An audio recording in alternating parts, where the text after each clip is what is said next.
Hello friends, welcome back to the my new video guys and my YouTube channel guys. Today friend we are going to talk about how can we enable do not disturb mode setting in our phone. Friends, you want to enable your phone do not disturb mode setting. So how can you enable it? Today I will show you, I will tell you in this video guys.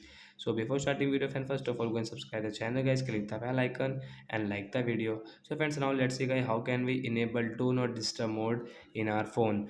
Guys, we will on our phone setting guys. After on phone setting, I scroll it. Friends, click on your phone notification setting, guys, tap on notification. Then guys again scroll. So friends, you can see your do not disturb setting, guys, tap here. As you can see your do not disturb notification, do not disturb mutes call and enter guys except for your selected expansion.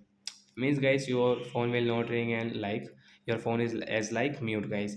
So we will enable from this right side icon guys. You can see guys your do not disturb will enable. As you can see guys your do not disturb mode icon on your screen. So like that guys we can enable guys do not disturb mode setting. So that's it guys, thanks for watching the video, bye bye friends.